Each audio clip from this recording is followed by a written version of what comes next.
for me mama akwaba adeba Xposed so baby bia wo bia bi chia o baby bia hye bia a wo hwe me no ene ntia enkoma wo baby bia wo bia ensempa a etwikọ brema ena me say me de be den me de bebro na me a me de dwumede ebro me de ni limo elikem kwa me amega obetumi afre me efo kent me jo so on all social media platforms they dey the Xposed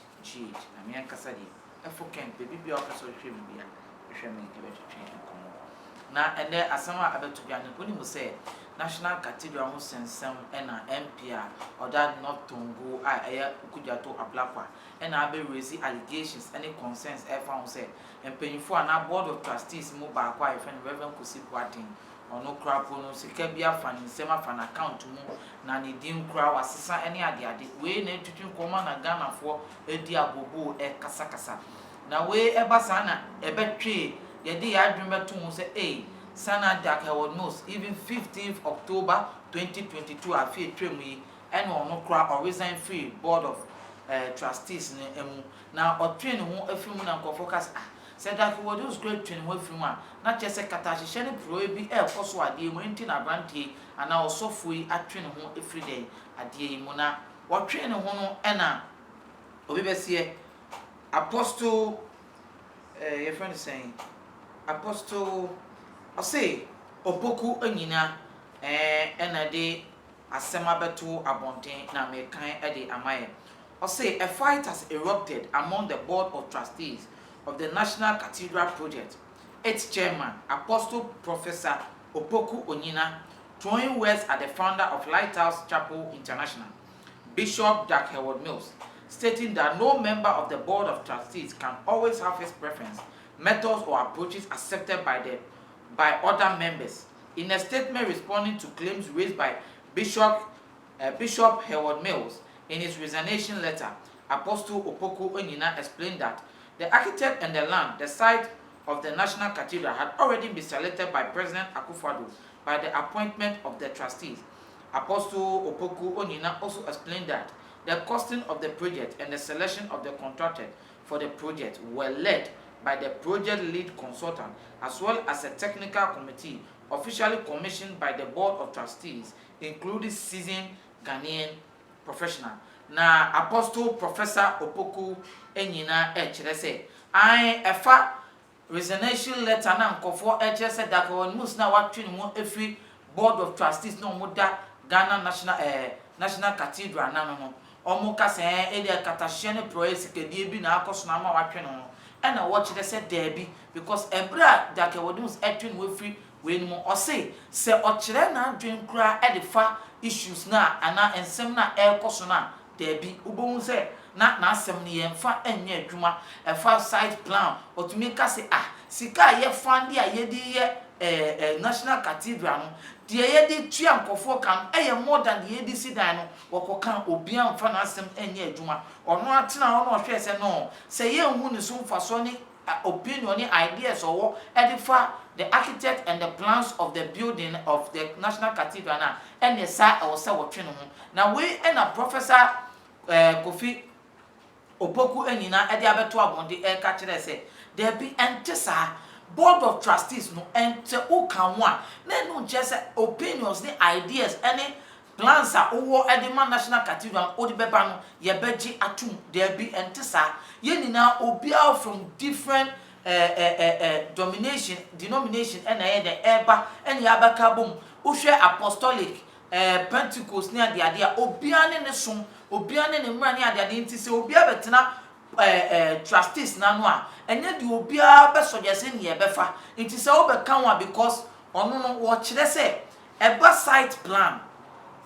assassin ade a president no eyi sade na toward dada board of trustees ni de omo wo ho so mbehwama affairs of all those things na president na plan ya ma de abemu no na eno so aiden akoso nti se wo abemu na fe na wo implement wo nyoma eno de entumi enkoso sa ena wo kom ka se de wo hwemu a ased that wo no spese ye pampa ni trim na ye ne de ene ased yo ono bebia wadu no ye mfwa no de bi anya ha ne ye ba be hwa se ebia wo part wo wasum nyame 30 years Ghana phone mu de bi aha no omo de omo boa amade omampanyinia ana president of Ghana na akase embwa so no eno eno mba be hyemu kena enye sa afi no mba be chio opinion ni ideas kura said ye be bia na enkoso because ocean national cathedral na eba financing and everything na nini name no empempiri no efri aban ne ho ena ankwanku through the board of trustees edi kwakoto enipa e wa abonten so se be ya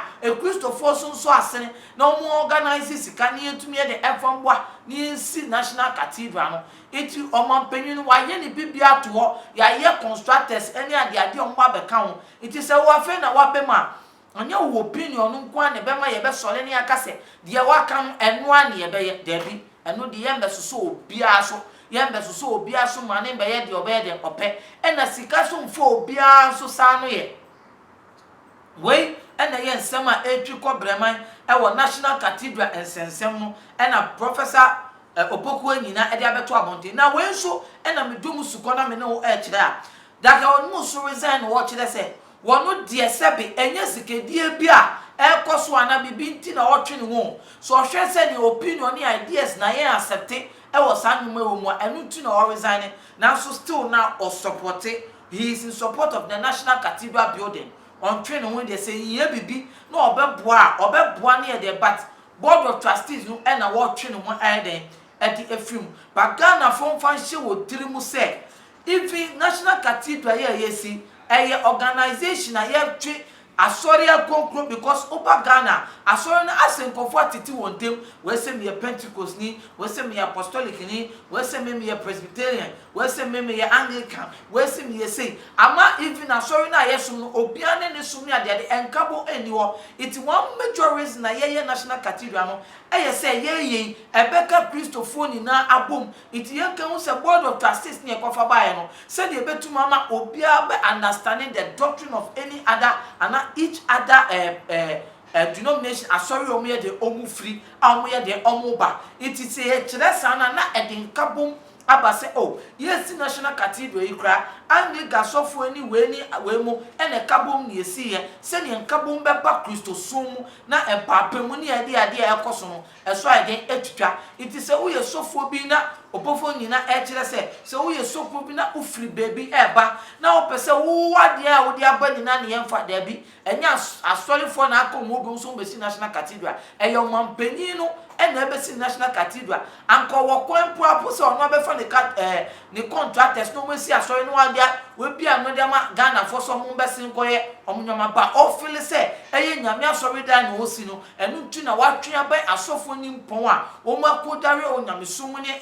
asori titiem so omo betena sa nyoma ya no mo hwe na nyoma papa ye de enkoso iti daka wado resignation ni de ono woni reason enso enya ni opinion bi ase na de aba abonte ankofo e kire se bi asikadie bi na akoso enti eni yi ne didi a ana wa resign a there be entisa e ono ani pem ena wo de resign efri national cathedral na Ghana for so enkan hu se plan other things ayayo na national cathedral no o mampani ayedada ye take plan and send a board of trustees no ye di omo ba be hjem na board of trustees no matuma ya ne se ebi o makope consultant eni o behwe management se ye betua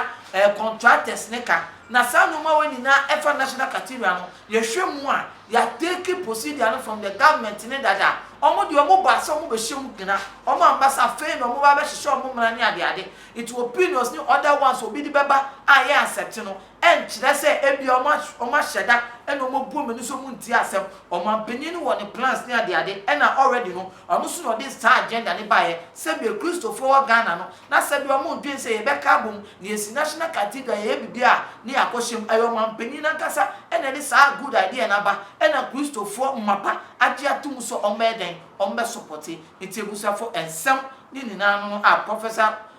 Opoku Onyinah edebeto abontin emaye no aha ena medewu ebesi besel share video na obi so sa enye den enkebi aha ena medemu ebesi ebusuafo makramu yebese hia bye bye.